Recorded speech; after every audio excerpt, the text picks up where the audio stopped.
People think about DARPA and they see the military, doing these pieces here, but as we know with every other piece of tech, the military will have it, and then it will filter down into the private sector, and then we'll figure out uses for it.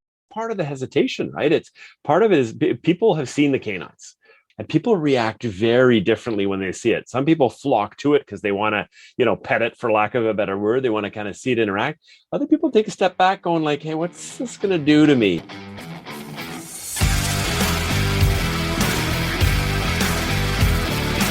Welcome to the Circuit Magazine, the #1 source of information on protection matters, the industry-leading magazine for all security professionals who want to stay ahead of the game.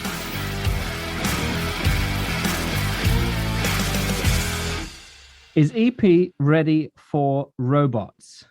Sounds science fiction, but what is the real story? I'm here with Elijah Shaw, and today we're going to be talking to Mark Folmer of Robotic Assisted Devices, great friend of not just the industry, but ASIS and the security industry as a whole.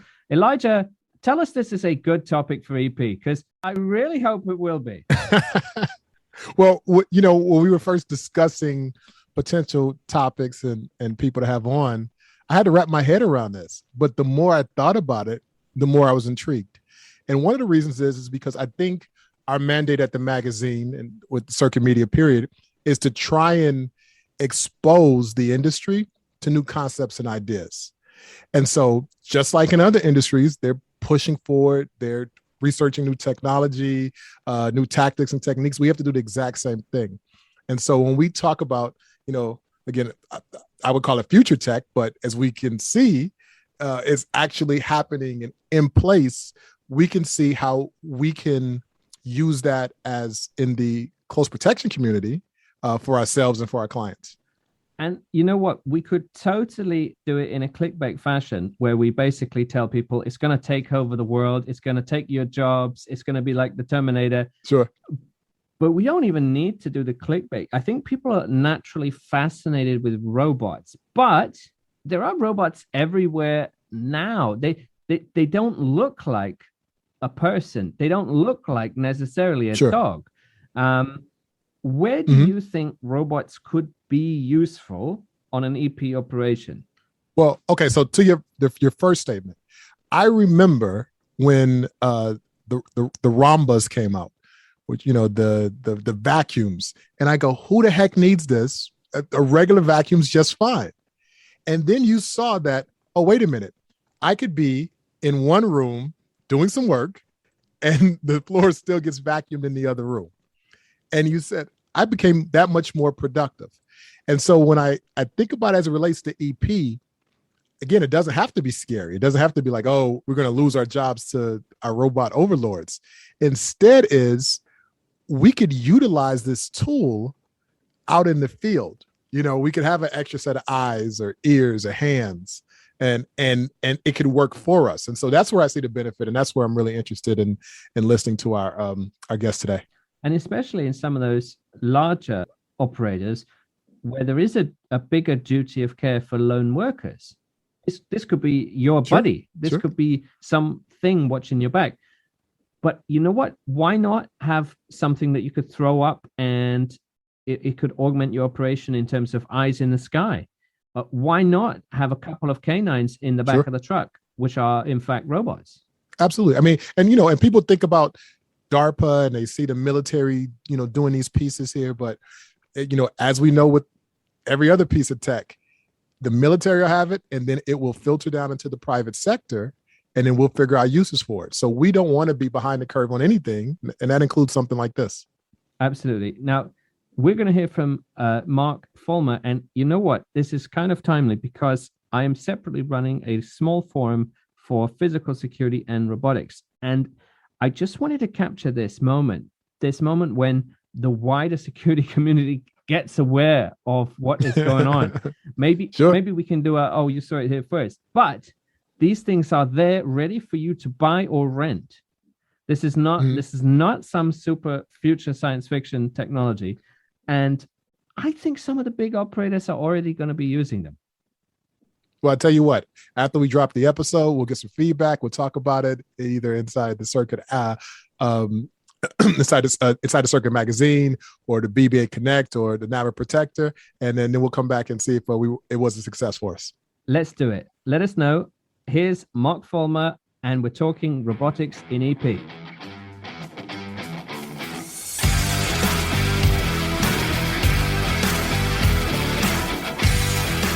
And now, let's meet one of the contributors to the Circuit Magazine.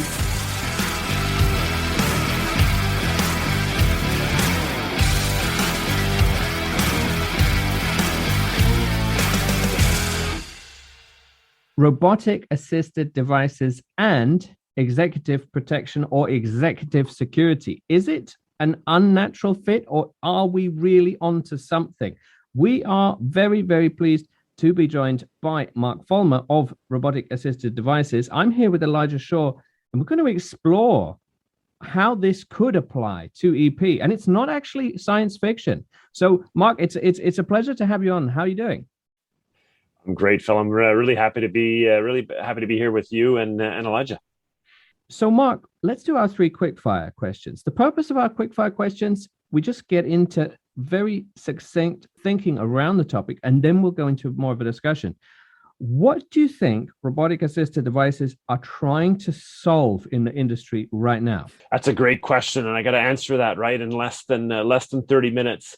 So what are we trying to solve? We are trying to open the eyes, I guess, or open opportunities to looking at security from a different perspective, looking at security services from a different perspective. So using technology, using robotic devices to take some of the mundane, some of the, those boring tasks that, people as a premium don't really want to do and don't really want to interact with. Love it. And what about you? Tell us a little bit about your background, where your passion for this comes from. Thanks, Phil. So I've been in the industry for 25 years, more or less, right? Started when I was 12, of course, but 25, started the career off. I'm a business grad, so not a natural security person. Started the career off in the security service side, right? Worked with security service providers, both international and national. From there, started a consulting business on the physical security side, and that led me to some executive security service work for a large telecommunications company based here out of Canada, and then had my aha moment when I was on the corporate security team there, and said, you know what, technology is where it's at. Technology is where we can really drive, so this service side, which really requires, that human interaction, but we can kind of drive that to the specialty. So joined a software company initially, and then joined Robotic Assistance Devices now going on a year and a half ago. Love it. And then what about the uninitiated out there? People who have no idea about robotics, they can imagine maybe the Terminator, and what should the uninitiated understand about this? So we all have our preconceived ideas of what a robot looks like, right? It's either R2D2, it's C3PO, or it's Wall-E, right? We all have an idea. Maybe it needs to look like a person. Maybe it needs to talk. Maybe it needs to move. What I would challenge people to think about is not necessarily the form that it's in, but what it does, right? Are we asking a device? And a lot of times I just refer to them as devices. Is the device able to interact? Is it able to deliver that first layer of, hey, you're trespassing, or hey, you know what, we would rather not that you be in such an area, and then at the same time enable maybe an EP agent, maybe someone who's on the security team, maybe someone who's in a security operations center somewhere with information, right? So there's some kind of artificial intelligence, some kind of human detection, vehicle detection sort of going on, and then taking care of that basic, sort of first level interaction, and then putting in the hands of a human now can be like, okay, that's a kid whose ball has rolled onto the field. They're going to grab it and walk away. Or no, you know what? That's the third time I see that same person trying to kind of test a perimeter, trying to kind of come in and understand. So that's what I would, kind of sketch out as an idea. Well, I think that's a great example, because even when we first talked about having you on and bringing up the topic here, for me, the challenge was, okay, how do we take this out of science fiction, and how do we make it applicable the present or future, but how do we make it applicable to the executive protection industry? And one of the things that I can most directly relate to are, at the airports and at some shopping malls here in the States, we've got the robots that look more like R2D2, that are rolling around, and to most people, it's a curiosity, that okay, this is either cool or this is going to cost some jobs, but people see them and notice them. I'm not sure if it's causing a change in behavior yet, and maybe you can speak to that a little bit, but I can see that the future is coming. And so why I think it's great when we at the circuit kind of have subject matter experts like yourself on, it's because you can help open up a window into how we can use this tech. Yeah, no, and that's a great point. And it's funny you say that in terms of what people see and what people are used to, right? We just had one of our devices. It's called Romeo, right? It's 7 feet tall, weighs about 1,000 pounds. It was just at the World Series, so it was in Atlanta, doing some work alongside of security service folks that were there, and that was a lot of the interaction that we had initially. Was that curiosity, people walking up to it and trying to kind of figure out, okay, well, what's this thing doing? And part of, to me, the value of devices like this is encouraging that interactivity and allowing for that interactivity. So does the device, it can be as simple as, does it have a tablet, right? Can someone walk up to it and ask it a question? And maybe that question now becomes, hey, let's connect to a remote center somewhere, right? And now you're having a FaceTime call, just like we're doing this interview, this chat, this discussion right now, essentially as a FaceTime call. Hey, do you need help? Hi, it's Security Operations Center here. Do you need help? And can I help you? Yeah, I don't know where my car is, or yes, I do need help. My colleague, friends, whatever, has tripped and fallen, and so on. Okay, well, now we know where you are, so that we can help. And in terms of that sort of kind of frontline executive protection, someone who's out in the field, to me, it's another tool, currently accessible as part of that tool belt. That internal, and whether that's the tool belt's up here in terms of the knowledge and the expertise and the interaction with the public, but now it becomes, hey, let's receive alerts, let's receive information, and then the person can now discern between, like, okay, so I don't have to worry about the trying to spot the needle in the haystack. I'm going to see the needle for what it's for what it is, or for what it's worth. So in terms of how you look at the tech, do you see it kind of like a force multiplier, where one of the challenges I have operationally is I always feel like I need to clone myself, and I can't be in two places as much as I try, and I would love to again have other agents out in the field with me on an assignment, but sometimes just logistically that just can't happen. So yep. Do you see this as helping to, not necessarily replace that, but supplement it?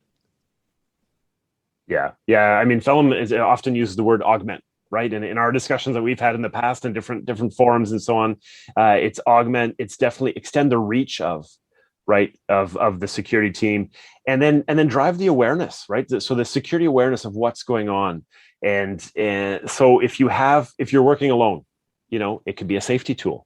Right. So for you as working alone, it could be that sort of first level of alert, kind of saying, okay, I've got a bit of a perimeter. I've set it up. It has to be easy to set up, has to be easy to interact with, right? Easy to connect to, and so on. Now I know that someone or something is coming that I might need to react to. Oh, it's okay. It's it's part of the group that I'm working with, or whatever. So you know what's happening. So again, it's kind of extending the reach, augmenting, the value, and providing a value add to the person that's there, and essentially giving them access to that information that they might not have had working on their own. Well, Mark, already I can see just a few very simple use cases. Imagine you're in a detail and you're looking after the penthouse suite. You can plop that thing down by the lifts or by the doors. I can see that. Or I can see you want some residential protection, but you want to be a little smarter. You can send that around the perimeter on the outside, and then you can do a more asymmetric route on the inside. I don't know. I think there's already uses for this, but what I can see happening is other shapes don't have a preconceived shape, Yeah. like the canine robots, or like flying UAVs that are robots. What do you think would be the most ideal shape, Elijah? Because I can imagine having some canines in the boot of the car and bringing them out. Mm-hmm. Well, it's funny because again, we were talking about this, my mind drifts to science fiction. And I remember Minority Report, and he had to do this investigation, and he reaches in his bag and he pulls out these, little walking spiders, which go under a door and give him a view of what the area is. And so when you aren't afraid of tech, you can definitely use it to your advantage. I guess the question that I would pose though is, how do you educate us as protectors as well as the client, because this is such an unknown, and because the only thing maybe in terms of their frame of reference is science fiction. You just touched on, I think, the biggest point, sort of sore point, soft point, hard point to deal with is industry acceptance, right? So from this very traditional, industry that's not necessarily super open to change, and it's normal for it not to be based on what the industry does, right? We're protecting assets, we're protecting people, so it's part of our DNA to be a little bit skeptical of what's coming up, right? I mean, you kind of worry about what's going on, and so that to me is definitely the biggest challenge. So that inertia, getting over that sort of adoption or that change management piece, and then just being open to the idea. So looking at the different functions because I mean, we all know that security is as much about security as it is about service. Right. So when we're looking at that kind of range of different things and different jobs, what do I do in my day, or what does the team do, or what does, the company do in a day that absolutely needs to be done by a person, and which parts are your teams complaining about? It's like, oh, hey, Elijah, I'm so tired of doing this bit or that kind of follow up or that kind of, and then you're just kind of like, well, wait a minute, if I can have a device do some of that stuff, then they can focus on the stuff that they like to do. Right. And what you've done there is now you've just driven engagement.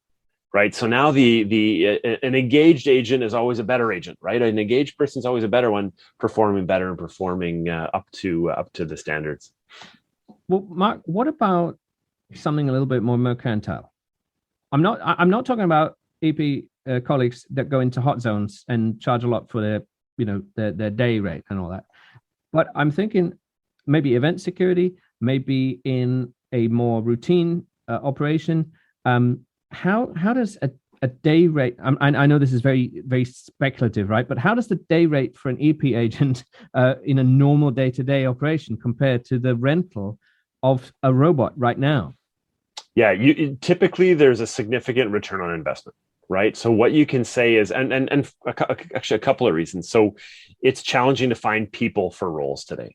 Right. If you have more, go back to engagement, you have more engaging roles, it'll be easier to fill those roles. But for the ones that are just kind of like, I don't know, maybe paint a bit of a bad picture, sort of the overnight shift outdoors in, questionable climate. It's just, hey, I want the day shift, in California where it's 80 degrees and sunny, right? Or the night shift when it's 80 degrees and whatever. So that can be so if the choice is, hey, nobody, or the right person augmented with devices and solutions, then that to me is absolutely the winning combo.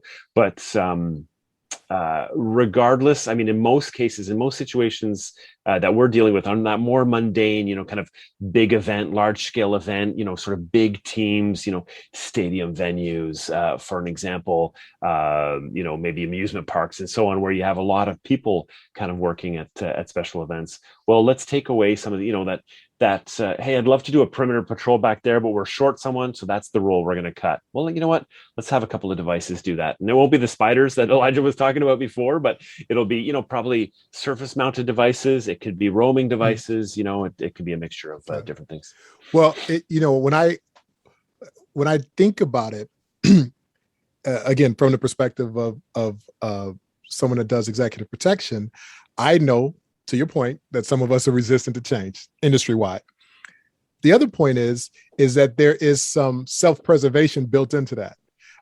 Much like the auto industry when they went from just the assembly line to adding the industrialization and the robots there. So what's the counter to that, to people that are listening to this and going, well, I don't want to recommend myself out of a job? To me, the counter to that is, I mean, obviously educating the client, right? I mean, I think we want to work with the best clients is part of it. So having the client kind of see, hey, I'm delivering more than just my presence here. I'm delivering tools that are going to back me up, right? So you go to your example earlier about, hey, I'm maybe working alone, right? Or I would like to be two, but budget situation, whatever, it's just not worth it. Well, now it's offering more than just the one person. I'm actually offering insight, skill, coverage, data, maybe too, right? I mean, part of what the devices are doing is they're gathering information, they're gathering data. The example that I use of, is it the child picking up the ball that rolled across the field, or is it a person now that's actually staking out, as then you kind of see them repeatedly. Well, in the back of your mind, you might think, hey, is that the same person or not? Maybe the jacket's just a little different. I kind of recognize it's just, hey, I can go back and actually look at footage. I can go back and look at alerts, right? That the device pushed to me, and whether that's, directly on my mobile device or back in an operations center that we have somewhere else. And last point on this one is, think about the remote capability. All these devices are connected, whether it's Wi-Fi, cellular, they're connected somehow. So you might be alone in the field, but maybe you have a team somewhere else, right? That has your back, and then can do some of that work for you or with you. Well then, Mark, let's bring some of it to life. What can you add on to these robots currently? We hear about non-ionizing radiation in the airports, so they can find out, do you have a weapon? What are some of the uses that today people can use them for? If I stay right in our swim lane and things that we're really doing, we're really focused on the security service aspects, right? So from a very basic intrusion detection, trespassing type detection, whether that's human detection analytics, vehicle detection analytics, face mask wearing analytics, which is kind of commonplace today, loitering detection, right? So these different types of detections can now help you sort of pinpoint what's going on in terms of tracking and making information accessible to the people that need it. Now you think about, so maybe, as the EP person or as a security person that's out in the field, you have information and you're looking at it from a certain perspective, but maybe there are other groups, someone in operations, someone in human resources, someone in facility management, whatever, that also now need information and maybe marketing, hey, how many people are coming in at 10 o'clock at night, 11 o'clock, so kind of getting those sort of insights. So it kind of goes back to pulling that data that comes out of the devices. I like that because, last week or the week before, we had a nice session and we said, well, nobody knows the principle as well as security, really. Even some of the members of the family, you don't know them that well. And to be able to notice things, that is, of course, the EP's job, being observant, being very much on the ball. So I don't know, Elijah, maybe if I ask you, what do you think you would want out of a robot? Like, what would you actually want? Would you want those spiders? Would you want a canine? What would you be after? Well, when I think about this and I think about the possibilities, I just find the most value in having another set of eyes that I can tap into, and to your point about the data collection that comes with that. Because even I just got off of a big tour with the entertainer just now, and having a team of 12 that were out with us, and they might see something, but then they still have to communicate that information back to me while the performance is going on in real time in a loud environment, while I've got things going on. So something that can package that or process that, or I can, pull up quickly, has value to me. And I can see that, again, applicable, in other scenarios, in corporate environments, with the clergy, when you have the guests that are, coming in into church or something, where somebody's screening them, and something is picking up the anomalies, something that's happening that, and so as we talk about it, I can see value in that, and I can see, once the right case is made, how the client can see value in that, because that's how I would look at it. I can't convince the client that to buy a new rifle, and yes, this has a great scope, or yes, this has a wonderful grip. The gun's a gun to them, but I can talk to them about some features on a piece of tech that will save them time or money. Yeah, what's in it for them, right? I mean, that's what it comes down to. It's you're bringing the value to that, or a different perspective of value to that situation. Mark, I'm interested. Even out of your swim lane, right? Even out of that, let's go wild. Where is this headed? Are we all gonna have a canine? Are we all gonna have some sort of thing we throw up in the air, and it's our buddy that will watch over us on an operation? Paint maybe the most exotic picture that you can foresee. But it's funny you say that's part of the hesitation, right? It's part of it is people have seen the canines, right? And we have a partnership with the company that does that sort of form factor, and people react very differently when they see it. Some people flock to it because they want to, pet it, for lack of a better word. They want to kind of see it interact. Other people take a step back, going like, "Hey, what's this going to do to me?" Sort of thing. So, I mean, if we're looking, really way beyond, you think about, even, I'm looking at my cell phone on my desk here next to me. In theory, we have a lot of that information, that power in our pockets already. Now, can our cell phone, jump out and trip somebody up? No, not yet. But I think that, in fellow me talked about, what are they, drones? What else can a robot look like? Can it be the dog? Can it be the person walking along, walking with your kids to school, driving somebody somewhere, right? You think about autonomous driving vehicles, right? I mean, a lot of that is happening. It happens today, I haven't seen it yet on the highway. The person, sort of sitting back in their car, reading a book or watching a movie like this. But it's out there, right, today, that there are these autonomous driving trucks and vehicles and so on. But part of it is, and you think about security from the point of view of that peace of mind for oneself. What can someone carry as their personal bodyguard, that they have in their backpack or their coat pocket. And maybe it is the spiders, that Elijah brought up that'll eventually come out there. Of course, there's a couple of different factors. Cost. To me, the technology is there, right? The connectivity, the cellular, the 5G networks are definitely strong enough to be pushing information back and forth and controlling these things. But how do you create, a device that you can turn on and it automatically knows who you are, right? Because if it's going to be protecting you, who you are, and then who the bad person is, that they're out there. But I think that we can let our imaginations go wild. But I don't know how beneficial that would be to overall adoption. Very cool. I know we had to be mindful of time. You've got to get out of here. But and this episode is going to air after the conference. But hopefully the listeners would have had a chance to catch you there, and then also pick this one up, because it is a topic that's interesting, and we'd love to have you back. Super. It was a lot of fun, and I think I need to watch Minority Report again, just because it's been a while. So I think that's what I'm going to do this weekend. This is exciting.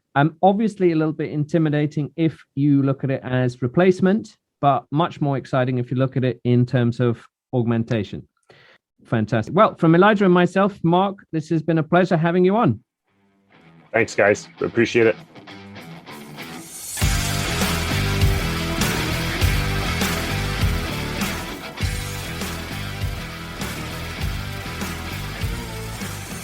Okay, so maybe not the spiders, but certainly very useful, very current. They're there for you now. To be honest, I don't know if everyone could afford it, but the price will certainly come down. What did you take away from today's session, Elijah? Well, hopefully I didn't geek out too bad, but I'm a film school major, so I have relate everything back to movies. But one of the things that I thought was really great about Mark was that he was able to take, again, these future concepts and show us how they're tangible and they exist in the real world. And so using those examples about having a robot, at a football field, having a robot at the entry to an event, or as we see them right now, inside an airport or a mall, you can see how it augments that existing security team, and we can apply that same type of concept to executive protection, if we have the buy-in, if we have the budget, or if we have the buy-in from the client. Absolutely. And imagine you rented or had a canine, an actual dog with a specific purpose. Maybe it's for explosives. Maybe it's for people. I don't know, whatever that talent is. Well, that dog is not going to take your job. And, True statement. and maybe that's how we need to look at it. It's there for a role, and it's a part of your team, but it's just another asset in your team. So I'm greatly encouraged, and of course it's great to talk to Mark. Mark has been. I thought it was a cool episode. Yeah, he's great, and he's been doing some great things, especially with ASAS and the wider community. What about you? Because I haven't seen you in a while. You've been rather tied up. What have you been up to? Yeah, man. In fact, I haven't been on the podcast for a few episodes. It's really bummed me out. So I ran we just completed a U.S. tour for a musical artist, and it was the largest tour in that musical genre that happened, since COVID. So pretty challenging, logged a few frequent flyer miles and also some over the road miles. We hit a number of cities, and it was about 2 months of operation for me, but the tour ran a month, and I just got home a couple of days ago. So it was nice to sleep in my own bed. Love it. Yeah, absolutely. Everyone can relate to that. But what about those EP operators out there who have not yet ventured out into the big wide world? What have you been surprised to see? Well, obviously it depends on the geography, but what's surprising is that depending on where you go, you would think that nothing has happened, that the last, 14 months didn't happen in terms of this worldwide pandemic, just didn't exist. Or you go somewhere and then there are so many new rules and do's and don'ts, with the idea to try and keep people safe, that you have to factor that into your protective operations, because it changes that dynamic significantly. So if you think about it, just, a good way to think about it is, pre 9/11 and post 9/11 going to the airport. So a lot easier going to the airport, before the towers came down. And then after that, with all the introduction of all of the systems and the processes to try and keep people safe, it became much more challenging in terms of the ease of it. And so that's what's happening in this environment. I mean, just with the team that I was traveling with, we had to have a COVID compliance manager with us. So one of our team, we got two actually, we got certified in this. We had to do regular testing for ourselves, as well as the protectee, as well as the people that were going to be around the protectee. And thankfully that, we were able to get back without any incidents. But there were a couple of major tours on the rock side that had to cancel because they had cases. So we had to treat it seriously, and it was a challenge, but again, everything wrapped up well. Could you have used a robot? That is the question. No, I love it, and it's great to have you back, and hopefully we'll see more short circuits and all sorts of things like that. On my side, on what's coming up, I am busy working away on something for the Circuit Magazine for the 19th of November, and it's going to be good for the UK time zone, good for the PST time zone, and then towards the latter half, good for the Australian time zone, because we're going to look at workplace violence. Now, this could be active shooter. It could be other types of violence. And this is really looking towards people getting back to normal, but yet having trouble and having conflict. And I think it's really going to be a zeitgeist type of episode. Nice. And we will release some details for that. But if you as an audience could save the 19th of November in the UK evening and the PST afternoon, and the Australian early morning. That would be very nice. Well, the thing I think is really cool about the circuit media is that we're always trying to bring new topics, new symposiums, new episodes of the podcast that touch on a wide range of areas in our industry. And so, even talking about again workplace violence, if we're doing corporate protection, that matters to you. If you've got a client that goes into the office, I mean, heck, if you've got a spouse that goes into the office, these are things that are important. And so it's great to get these panelists on and get these different perspectives, particularly from subject matter experts that you can access from your own home. We could sign on wherever you are in the world here, from Australia to the United States to the United Kingdom. We can all get together, absorb a few jewels, take us some notes, get some good takeaways, and then hopefully that will help us further our individual endeavors. Indeed, and those individual endeavors actually have played out also on our apps, haven't they? Because yes, our apps, the NABA Protector app and the BBA Connect app, it's a nice opportunity for people to share content, keep in touch, and there is a social aspect to it. But I've noticed an increasing number of people saying, can somebody help me here? I mean, I think that's one of the most striking features about both of the apps is that you can find what you need if you put the request in. The membership is there, the people that are coming there, and it's such a diverse group. So it's from all over. So, there was somebody on there that needed some resources in Syria, and they actually got put in touch with somebody through the app. So I think that's it's amazing. I think as the apps continue to grow, that pool gets larger and larger. So that network expands more and more. It's the same idea that LinkedIn has, the same idea that a Facebook has, but we just cater it to the security community, and I think that has benefit. It has, and it's nice to see the wider corporate security community, including some end customers, getting in on it. Of course, it's True. Primarily EP. I know that, but it's nice to see the community come together. What else have we got coming up? Because I know there's a variety of events. There's of course the IPSB in Vegas in December. No, not of course. Let's bring up Vegas, brother. Come on. Okay, well. Vegas, it's a great event. It's going to be 8th to the 10th of December in the Westgate, and I think the community is really looking forward to going back and getting together. Well, here's something cool. I am planning on attending. The universe has worked against me the last couple of years. I've always been away on assignment. So my plan is to be there. So if any of you guys are listening and you see me around, please say hello. Tell me how much you hate my speaking voice on the Circuit podcast. I won't be upset. It's a great voice. It's very, it has gravitas. There we go. And people should be able to see me because I'm moderating a panel. But let's see if I can, can make that happen. So Vegas is going to be great. I think the community is really looking forward to it. Oh, for those of you in the UK, on the Saturday the 13th, there is an EP event in the Victory Services Club, and I definitely will be there. And that is quite UK specific, but if you are listening and you're from the UK, it the 13th of November, and I'm going to see you there.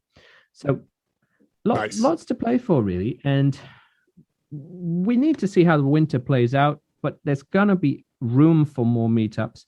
There's going to be room for more collaborations. Yeah, as the world opens up, we've all got big plans in terms of increasing the networking, increasing our exposure, in terms of the Circuit magazine and Circuit media. So we will try and move around and be able to press the flesh. Virtual is great, but I mean, in person is even better. And if we can't be in two places at once, we could send a robot version of ourselves. Here we go.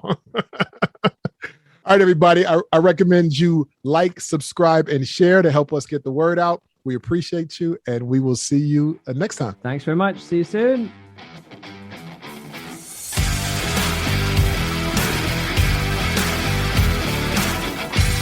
You have been listening to the Circuit Magazine podcast. Be sure to subscribe and be sure to not miss an episode.